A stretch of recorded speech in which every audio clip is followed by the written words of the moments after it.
for the 7 days since my arrival.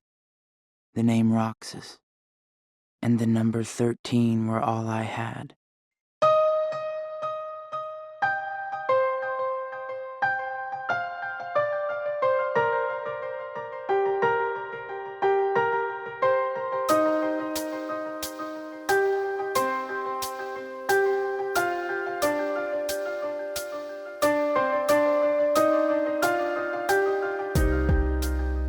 Welcome back to Shedding Starlight. We are starting our 4th season on 358 Days Over 2, commonly read as 358 over 2 days, or for short, just days. While it was released after Kingdom Hearts 2, this game is often paired with Chain of Memories, as it too is a very character-driven story. This game's title refers to 358 days, seen from the perspective of 2 people, Roxas and Xion, an entirely new character. Xion will get her own episode, but we first want to cover this game's long chain of events spanning a year that gradually grow in drama and set us up for the prologue of Kingdom Hearts 2. We begin, of course, with Roxas's birth. Xemnas kept tabs on Sora from afar, so it's likely that Xemnas knew when Sora used the Keyblade of Heart on himself, and predicted that Sora would produce a heartless and strong nobody to match.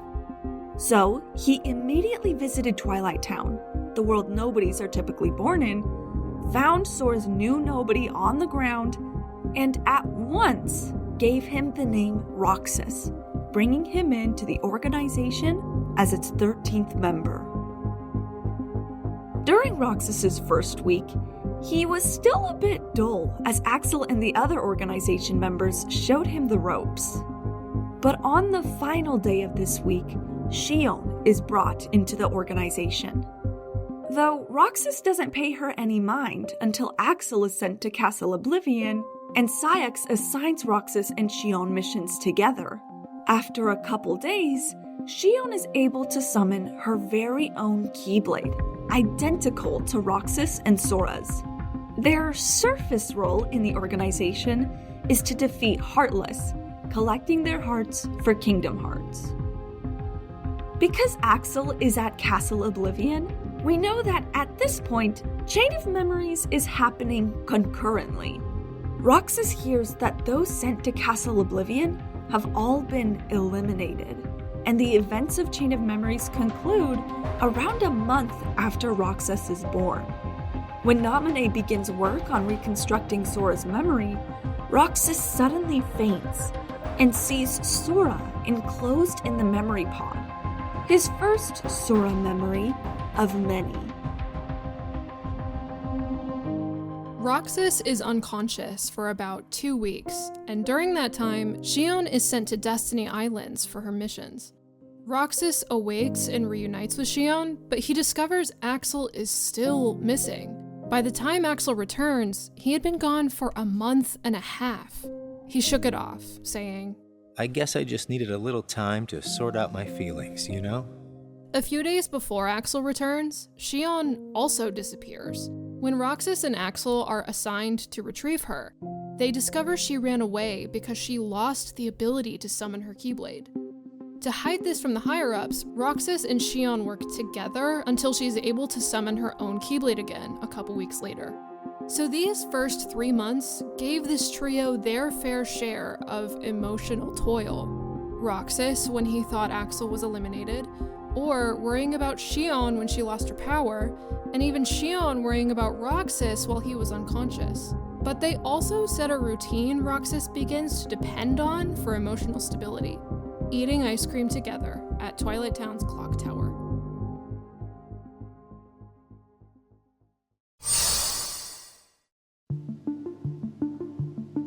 During Roxas's 4th month, Syx assigns Axel to Castle Oblivion again, revealing Xion is from there, like Naminé. Axel's away for a whole month, and when he returns, things take a turn. Xion is tasked with eliminating the imposter, Riku wearing the organization's coat. However, Riku defeating her, calling her Keyblade a sham, and Saïx reprimanding her for failing really shakes Xion. She begins to question herself, her role, her entire existence. I just wish I knew what I was doing here. The stress eventually causes her to faint and sleep for 3 weeks. Spurred on by the connection between Xion, Naminé, and Castle Oblivion, Axel reads up on Vexen's old records, where he learns that Xion is another puppet replica, and things start clicking into place for Axel, considering Xion uses the Kingdom Key, yet resembles Naminé. Even Naminé can sense Xion's situation, even though they haven't met at this point. So during months 4 to 6, Xion is really the center of emotional toil this time. From always dreaming of Sora, to constantly having to prove herself worthy to both Saïx and now Riku. She doesn't share this with Roxas, however. He's left alone to worry about her. This concludes the first half of Roxas's life in the organization. Starting the second half of Roxas's life, Naminé realizes that Xion is obstructing Sora's revival by slowly absorbing his memories, including ones from Castle Oblivion. This leads Xion to access the organization's computer to research the castle. Discovering she was born there, Xion sneaks into the castle but is halted by Axel, who was assigned here one final time to clear out facilities.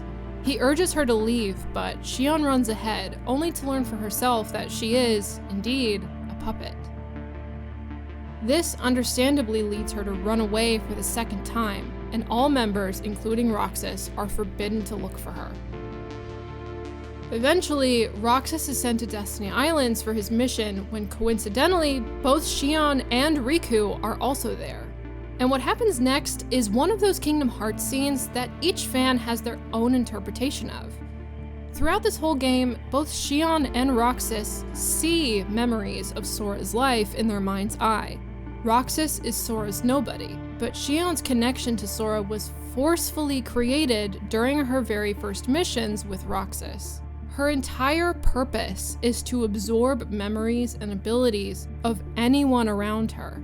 So because Riku is also on Destiny Islands, one might conclude that Xion saw Riku's memory from when he was being confronted by Xion in Castle Oblivion. What's odd is that Roxas is implied to also have seen this memory before he ran away out of confusion. To be honest, I'm not even sure today's mission really happened. When Xion wakes up to Riku, he informs her that some of Sora's memories are trapped within her. And now she needs to make an important decision: return the memories to Sora or return to her friends. Ultimately, Xion decides to go with Riku. Meanwhile, Axel and Roxas agree to disobey orders and begin looking for Xion after their daily missions. So these later months again focus on Xion, as she slowly begins to unravel the mystery that is herself. She understands what she is, who she's not, and that her dreams, memories, and visions ultimately belong to a boy named Sora.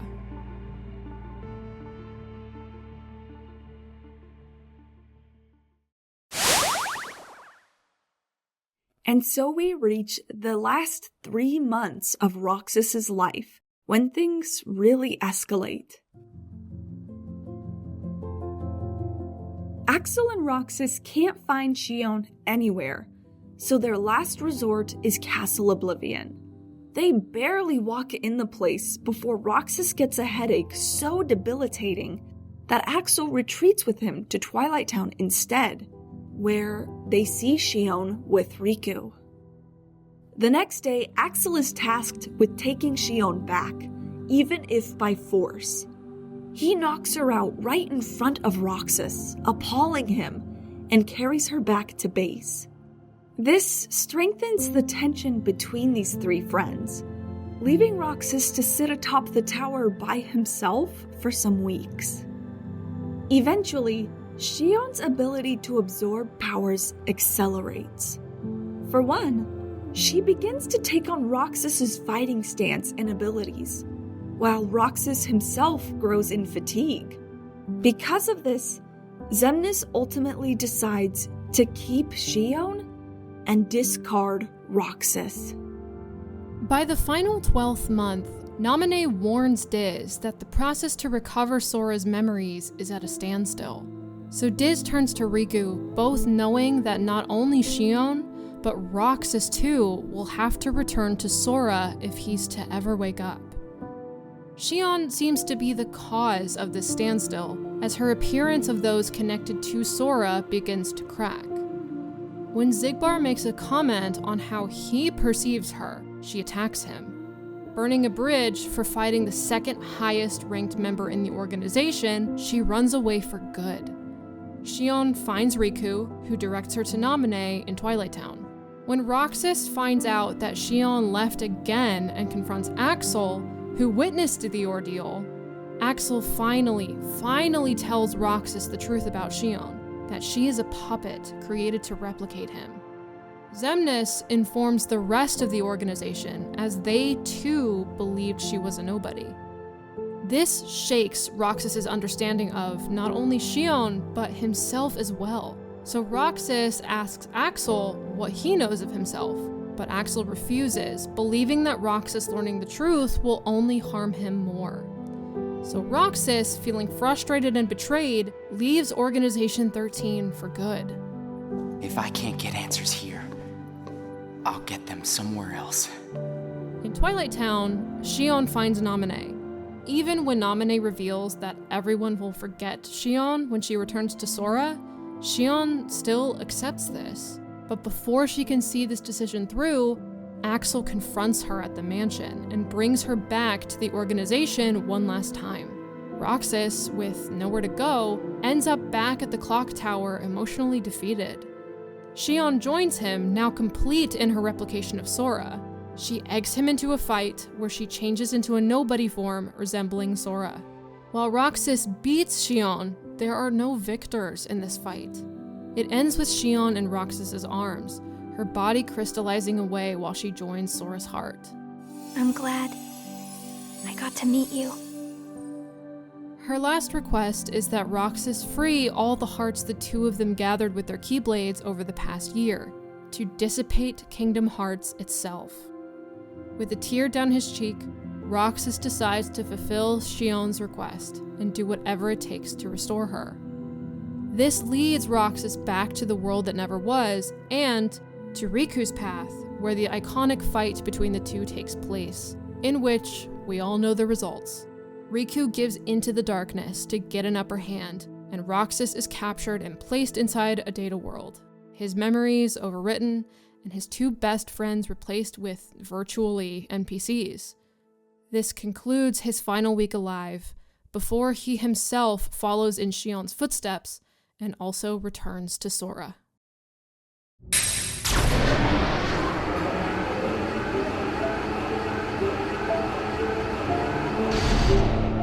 Sora.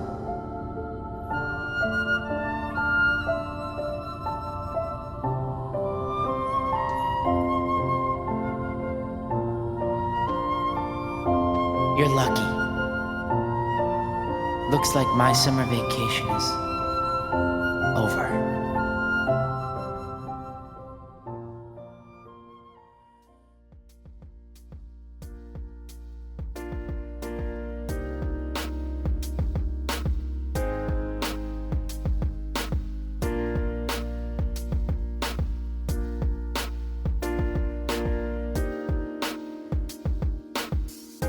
So, Mel, I'm holding something very interesting in my hands right now. What are you I'm holding our MDA award from this year's Reconnect because you guys voted for us for the Theory and Lore category. Yay! Fuck yes! Fuck yes! Fuck yes! This is our first episode back after Reconnect, and yeah, we want to say thank you so much for voting for us for Theory and Lore. Oh my god! I For some reason, when they were announcing the names, I started to doubt. I was like, I don't think we're going to win this. Damn, that sucks. And then they said our names, and I did like, my jaw was shattered on the floor because it fell so hard. I had to pick up the pieces and rearrange them. I also was not expecting to win the theory and lore category at all. So like, I was really nervous for the news and podcast category. And then when that wasn't us, I was like, all right, okay, it's over. It's over. Me too. And so like, I was super nervous leading up to the news and podcast category. And then when it wasn't us, I was like, okay, I can chill out. I don't have to make a speech. Yeah. I can just sit here for the rest of the awards. And then they announced us for theory and lore. And oh my God, it was crazy. I went up there. I was shaky. I was nervous. The Denver air just sucked all of the moisture out of my mouth. So my mouth went dry. Wow. Immediately. But yeah, thank you all again for voting for us for this. So we just wanted to say thank you at the top of the episode because wow, how cool. This is awesome. We love you all. Thank you. Because me and Hannah were talking. We work so hard on this podcast. We do. We really do. We put so much time and effort into it. And it's just the two of us doing all of it. Yeah. I know a couple other podcasts have like a little bit of a team working on it, but it's everything you see from us it's just us. Yeah. So yeah, we work so hard. We've been wanting this award since before the podcast launched. Since last Reconnect. Yeah. So it's wonderful. It's a great feeling. Yeah. Yeah. So and it was great to be at Reconnect with everyone. Sad Mel couldn't come, but I know. It was great to see you all there. I had just moved, you guys. Like I'm in a whole new I mean, I guess not state. I'm in the same state, but I'm in a whole new city. I mean, might as well. Southern California and Northern California might as well be two different fucking states, but yeah. This state is too long. We need a pizza cutter. Cut it right down through the middle. It's too long. Yeah. But yeah, welcome back to our first episode of the season on 358 over 2 days. 358 days over 2. Whatever the fuck. Yeah. Welcome back to NDA award-winning podcast, Shedding Starlight. Let's go. So, days. Let's go. I feel like, listen, if you're listening and you do pronounce it 358 over 2 days, it's fine. It's literally fine. It's normal. You're probably thinking, how else would I pronounce it? And in that case, again, you're fine. You're normal. You're a human being. Every once in a while, if you're unlucky, you may meet someone, either in real life or online, who will go, it's 358 days over 2. Shut the fuck up. Shut the fuck up. Who cares? You goddamn nerd. Shut up. Like, literally nobody knows that now. That was said maybe once in the original DS trailer announced in like 2009. Like, who even knows? Whatever. Okay, it doesn't matter. Also, it's a stupid name. That's my hot take. Me thinking Xehanort is a stupid name. 358 over 2 days, days over 2 is also stupid. It is dumb. It is. Nomura, I know it's like cute, like, oh my god, it's such a Kingdom Hearts name, but it's like, can we get it together? Can we call our games Destiny and Genesis and Endgame like everybody else? The dumb simple ones. Yes. Yeah. Okay. I agree. So I do want to clarify that while overall we are pertaining to the cutscene movie released in the 1.5 story so far kind of collection, the other thing that me and Hannah do reference a lot in this season will be the secret reports, which is only, I believe, only in the DS game. Yeah. Like, I think maybe the game has the secret reports listed on the CD or the game itself, the collection itself. But I don't know. I can't remember. I can't remember if I made that up. But either way. I'll have to go back and look. Yeah. Either way, if you have not read those, first of all, we really recommend it. Just type in 358 over 2 days secret reports. Click the wiki link. But the thing is, if it's not on your little CD collection game and you have to go to the wiki, do not hover over any hyperlinks. Just be careful of your mouse. Be careful of your finger if you're reading it on your phone.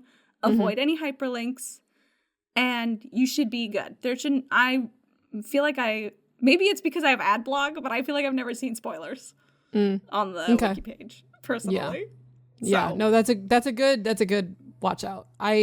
So I have been like,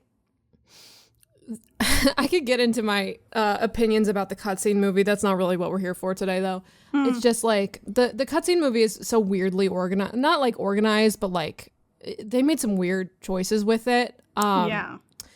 It's like they fully animated like the important parts of the story, obviously, but it's kind of like the pacing is really weird. They really gloss over a lot of the details. So what I have been doing to study for this season is I've been watching the cutscene movie and then having the DS script open, and then like if there's an important part where I feel like, oh, I want a little bit more context to that, I go to the day on the DS script. Yeah. And I read the full dialogue, and there's a bit more context there.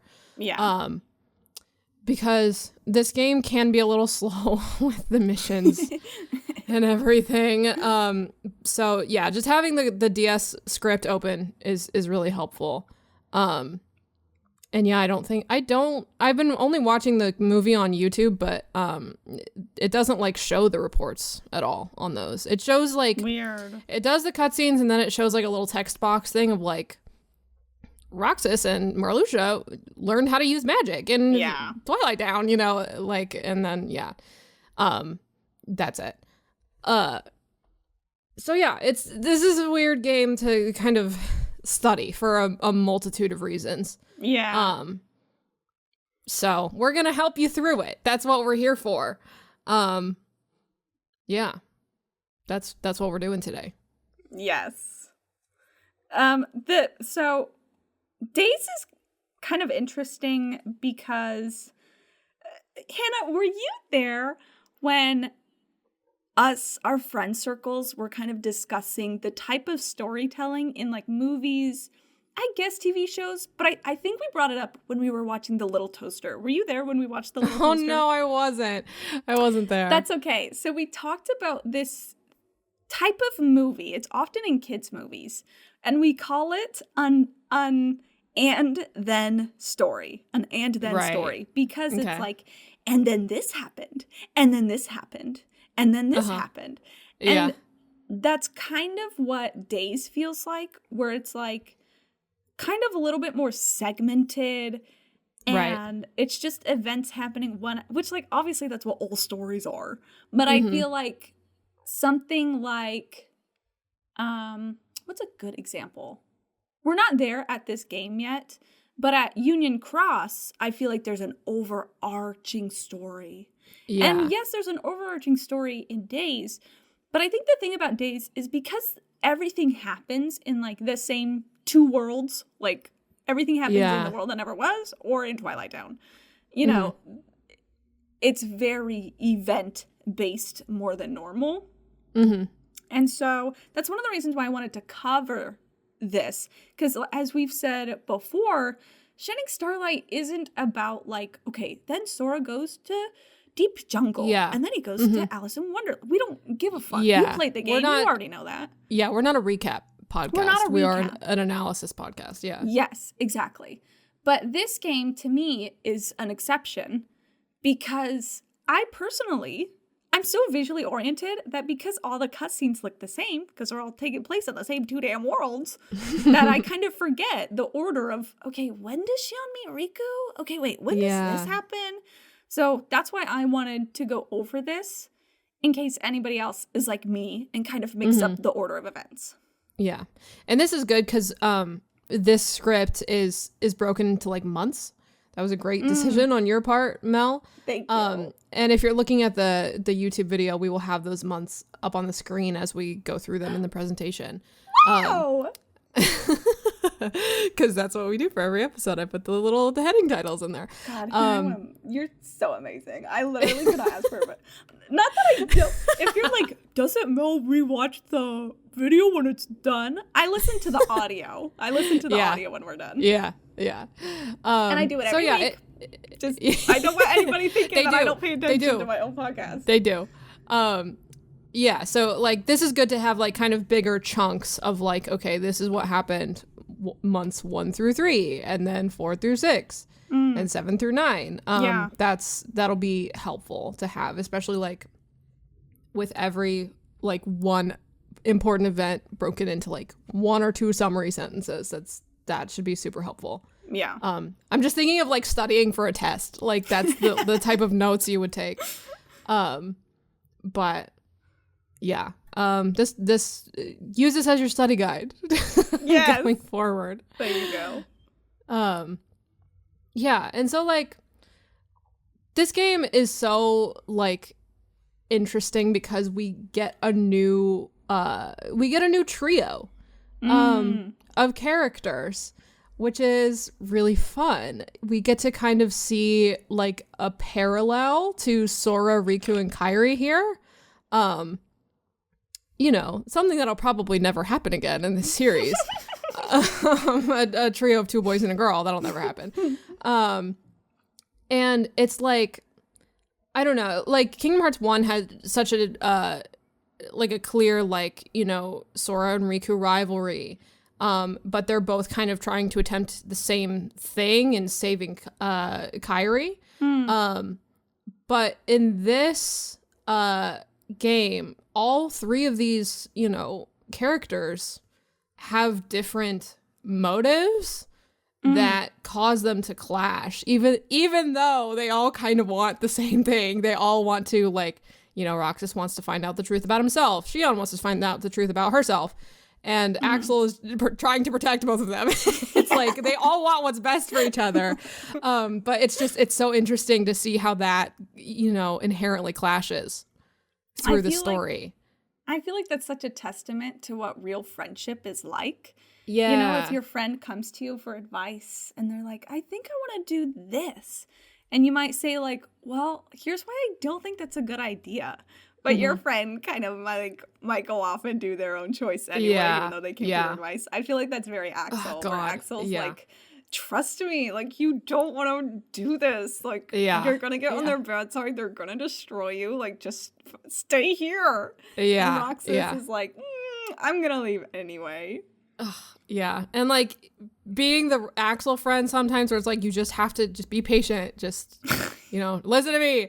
And it's so frustrating when your friends don't fucking listen to you and then bad things happen. Exactly what you warned them of. But I can't blame them. They're literally 2 days old. They're literally 0 days old. They're this literally is their infants. First life. They literally were born yesterday. Yeah. Ugh. Yeah. But yeah, it's interesting to watch it develop over the series of the game.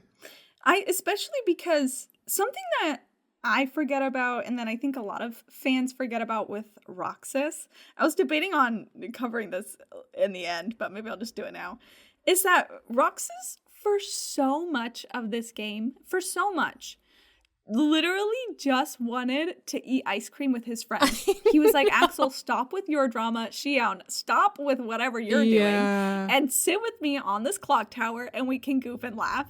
Yeah. Like, Roxas almost feels like a child who doesn't want to grow up. He's like, it's not, I feel like that dream of just wanting everything to stay the same isn't shattered until Axel finally tells him that Xion is a puppet. Because that's kind of when Roxas is like, fuck, like, then why am I eating ice cream if none of this is real? If I'm not real either, like, then what am I doing? You know, it's that loss of innocence, which is sad.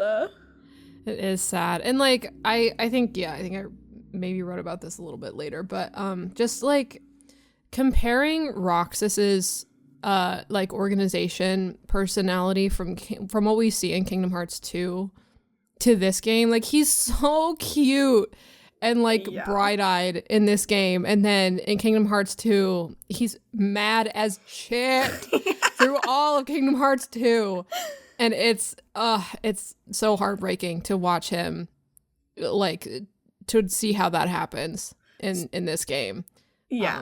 At one point, Namine tells Xion, she's like, even though everyone will forget, the memories will not go away.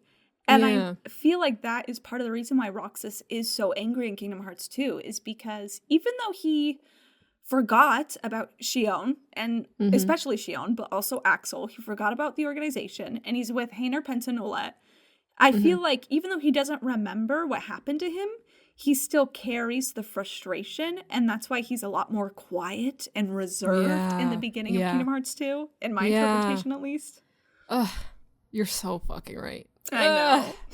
And that's why I won't say it yet. I'll wait a little bit, but keep on that note. Okay. Yeah. Where the hell are we? Oh, this is about the organization. Yeah, I think this I promise is about... we have, there's a flow here. We're going to jump. We have a flow.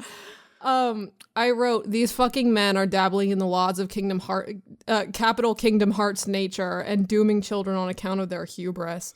Jeez. Yeah, this was about like Vexen and Cyax and Xemnas, again, bullying these 0 days old babies, and dooming them through the narrative. Yeah, I don't know. I think that was just a thought I had while I was reading through the script. I don't know. Fuck these men. I think that's a really good point to start off the next couple of bullet points that we wrote, because I wrote for so long. Gosh, I've really been a Kingdom Hearts fan for so long, because for years, to me, Days was just the game on the DS, you know? Yeah. And so I remember during all those years when I was like a teenager that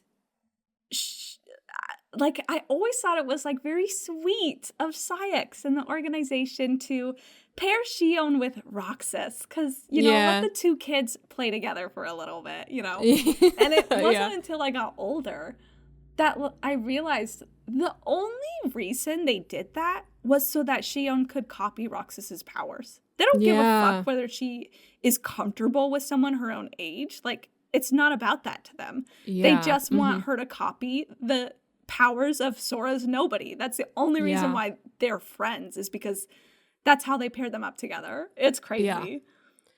Which, again, is kind of wild that they pair up these two children and just kind of let them go on missions without adult supervision. Let the two people who were born yesterday fend for them fucking selves.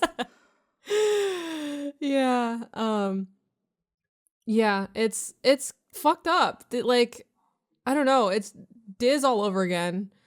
Just like they're no fucking better. Yeah. And of course, I mean, they're the evil organization, like, of course. It's just, I don't know, just fucking dabbling in the laws of capital and Kingdom Hearts nature. Yeah. And just fucking shit up to see if they can. And dooming these children with personalities and, you know, feelings. And just for a science experiment is sad and bad. And we hate them. But they're hot. So is that you reading this? Is that you saying this bullet point? Oh, yeah. No, I haven't. Hold on. Let me read this. I wrote these like 3 weeks ago. Sorry. Yeah, I think I already said, Roxas just being doomed by the narrative once again, as he was in Kingdom Hearts 2. It's just like, give this fucking little boy a break. Yeah. It's so poetic. So it really is. Saying that, I don't know if you've heard this quote. I think it's a George Lucas quote about Star Wars. It's like talking about the series as a whole, is that it's like the Star Wars series is a poem because it rhymes.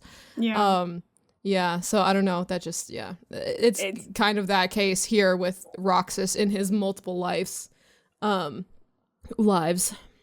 Yeah. in this game and in Kingdom Hearts 2, just doomed to experience the same thing over and over again with these fucking old men. Fuck them. I know.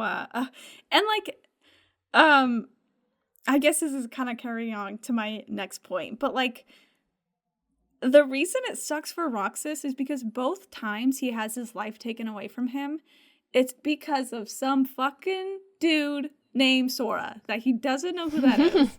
Mhm. It happens in both times where at first, you know, when Roxas is like, why is Xion running away? Why is Xion a puppet? Who am I a nobody of? Like, what am I fucking here? Xemnas is like, because of Sora. And then when he's taken into Data Twilight Town, he's like, why the fuck am I in here? Why are my friends glitching out? Why do you want me? And Diz is like, because of Sora. And it's just like, how frustrating for him to be always compared to some fucking rando boy that he hasn't ever met. Yeah. And he is getting just can't be himself. memory dreams of somehow. So true. For some reason. I would be pissed. I would be so mad. I'd be like, leave me alone. Yeah. Sora, whoever the fuck you are.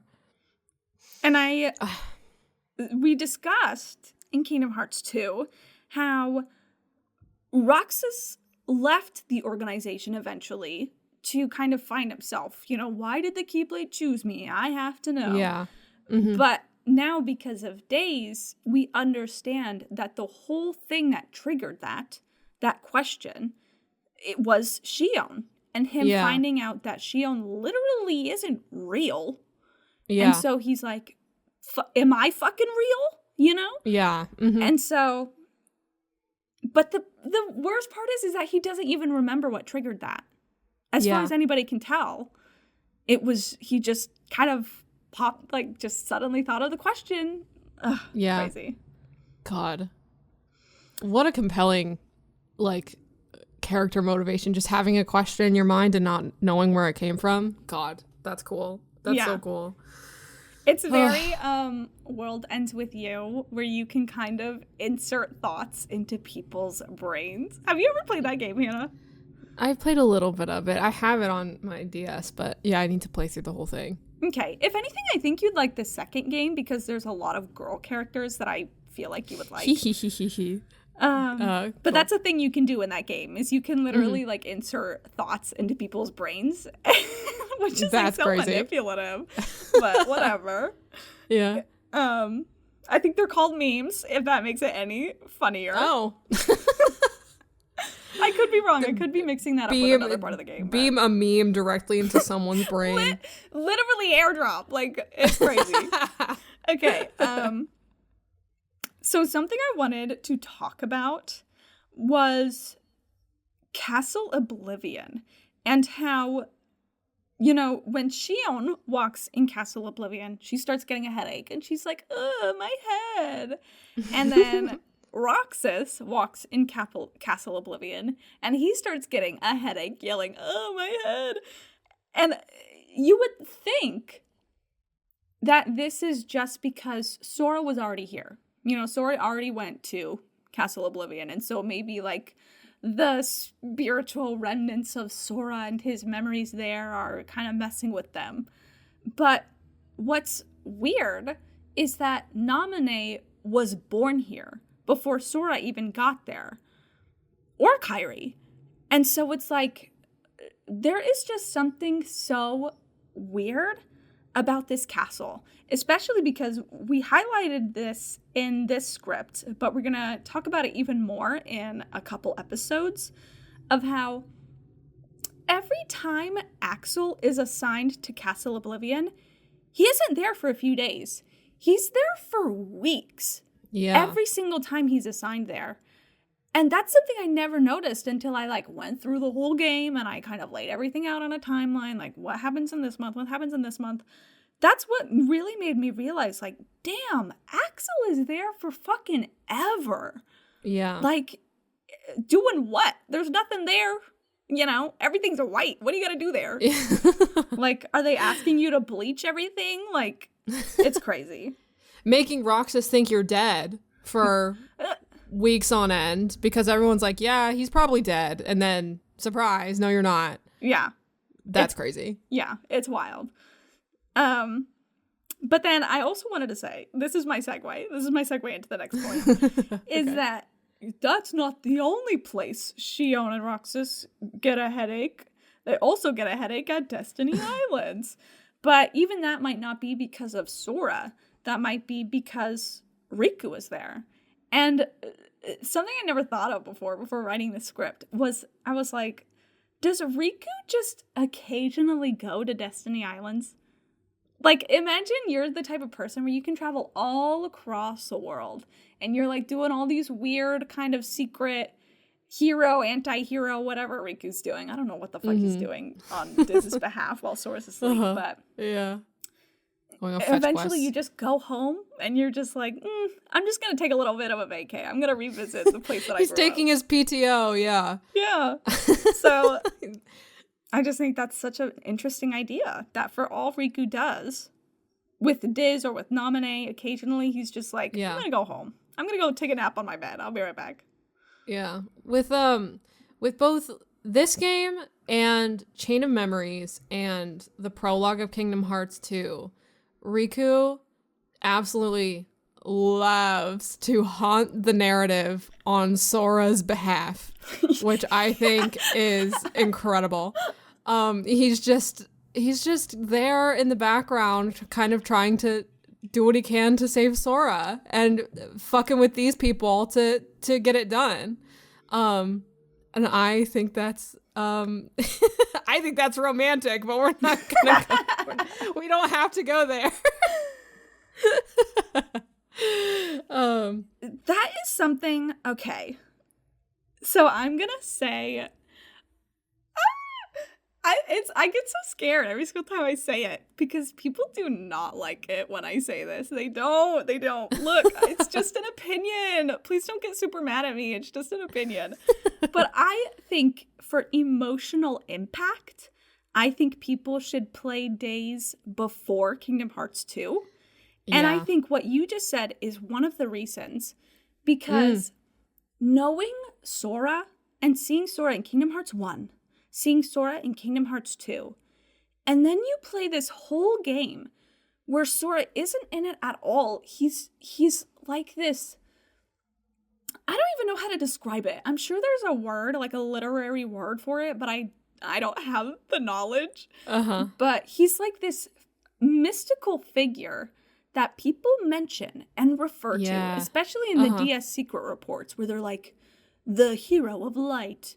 Roxas looks like that boy, the boy in red, that, right. You know, and I think seeing what the friends that Axel and Roxas used to be, to seeing to what they are in Kingdom Hearts 2, where Axel's like, what's our boss's name? And Roxas doesn't remember. I feel like that has so much more impact when you play days first. Yeah. Or,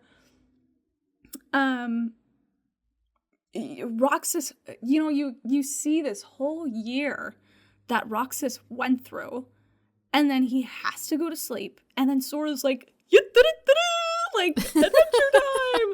And you just experience this whole year of Roxas suffering, and especially with Xion. So something that I forget how this originates, but obviously I remember now because I literally just went through this whole game.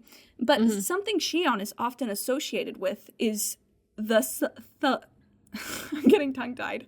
The Thalassa shell, which is the shell that that Kairi makes her little lucky charm out of and gives it to Sora. Right. Those kind of pink on one side, I think it's blue on the other, kind of seashells. And when Xion is assigned to Destiny Islands for her various missions, she collects the shells. And then when Roxas is asleep, she gives them to him, like once for every day that he's asleep. And then he eventually returns the favor. And then eventually Xion picks a shell for good luck when she's trying to decide, do I stay with my friends or do I go with Riku? And she kind of picks this shell, puts it in her pocket, and then when she dies and fades away in Roxas's arms, the shell is on the floor. And something that I love seeing. I love playing Kingdom Hearts in a certain order because after I rewatch Days and then I head into Kingdom Hearts 2, watching the Kingdom Hearts 2 opening where you see that shell on the beach getting washed over with the water and fading away. Like, to resemble that. Xion is there. She's like the new ghost. She's the new ghost haunting all of Kingdom Hearts 2. And nobody remembers her. Nobody remembers what she meant to Roxas or Axel. Nobody remembers how much she kind of got to intimately know Sora through her own dreams and through her own memories that she saw of him. Like,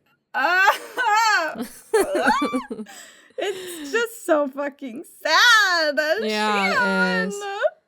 And I want to appease almost everyone who is listening to this right now and bring up the other side of not doing it that way is that, you know, when you open Kingdom Hearts 2, you as the player are basically experiencing what Roxas is experiencing. Amnesia, you don't know what's going on. That is a really good point. You don't know who Xion is. And so I do want, like, we do see the value in that. I do want to play devil's advocate for those who are screaming at their YouTube screen right now. We know. But Mel, I agree with you that, like, it's way more impactful. It's hard though, playing because Days first, you might think, well, then, like, why do you do that when you did the story, or when you did Shedding Starlight? Excuse me.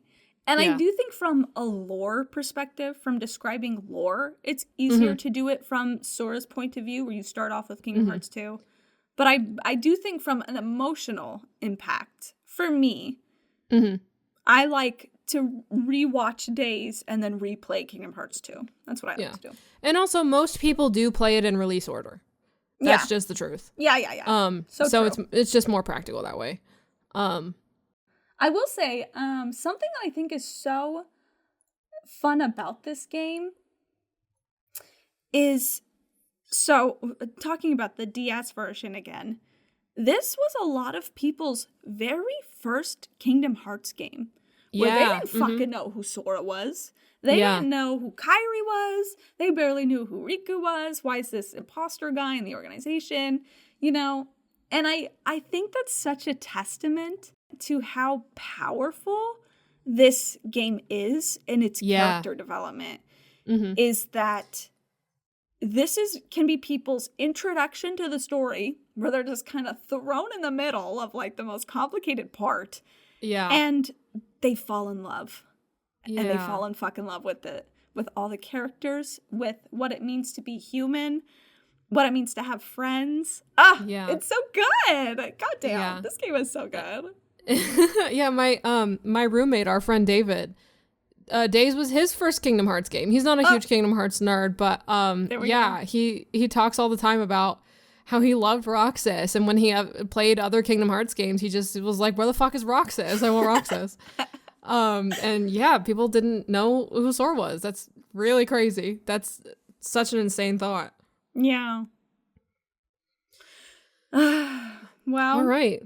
Well, we don't have emails for today simply because it's the first episode and we've been fucking busy. Two of us. We've both been having our plates full. Yeah, we've both lived 1,000 lifetimes since the end of the last season. Actually, 1 billion lifetimes. I'm gonna say we've lived 1 billion lifetimes since then. A gajillion. So, Mel, what's our next episode gonna be? Our next episode is going to be on the new character, Xion, and everything about her.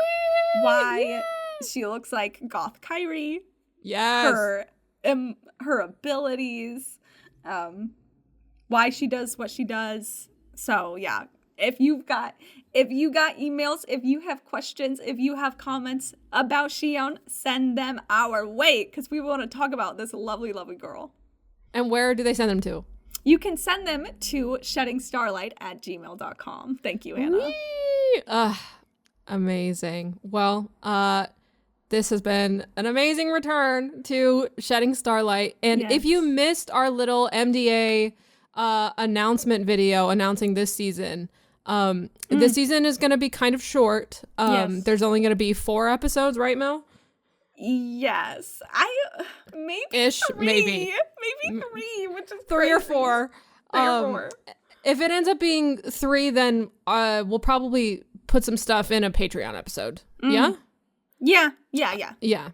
Not to shameless plug, but it'll be there. But if you missed the announcement video, we have a release date for our next season already on Birth by Sleep. Yes.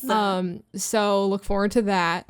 If you like our show, I mean, you guys voted for us for theory and lore for the MDA, so you probably like the show. You probably like this podcast. You should subscribe to our YouTube channel, give us a nice like, leave us a nice comment, give us a little 5-star review on Spotify and Apple Podcasts, and I think that's it. Anything else, Mel? Thank you again, everybody. Like, this was seriously... Yeah. You know, Hannah has mentioned before that when we were planning Shedding Starlight, it took like a year. It took us like a year for us to finally get it up. Yeah, I went back into our planning document and I started writing that shit in January 2023. Oh my God. And we didn't launch till January 2024. Oh God, that's crazy. Yeah. We've been working on it for a long time. So for you guys, it's been 1.5 years. For us, it's been 2.5 years. Wow. And you know what? From the very beginning, something Hannah and I talked about was we wanted to win an NDA. We did. And you guys gave that to us, and it was so nice. And we're so happy. It's Thank you. Blissful since being at Reconnect, and I miss Reconnect, and I'm really hoping they do another one. I know. I so think I want to go next time. Not that I didn't want to go this time, but on top of moving, you guys, it was literally within like 2 weeks of each other. I was like, I'm gonna have a mental breakdown. I can't. Yeah. So you heard it here first. If Reconnect happens again, Mel will be there. That's a promise, a guarantee. Oh God, I have to save the money. I have to set it aside. I have to buy something nice. I saw the nice suits everybody's wearing. I was like, oh my God, I don't have anything like this. Oh my God. But yeah, it was such a wonderful experience, wonderful time, and what a great way to end it. With getting that award for the two of us. Fuck yeah. Yeah. That's it for me. Thank you, everybody. Thank you. That's it. All right. Well, yeah. Thank you all for watching, and we'll see you in the Starlight.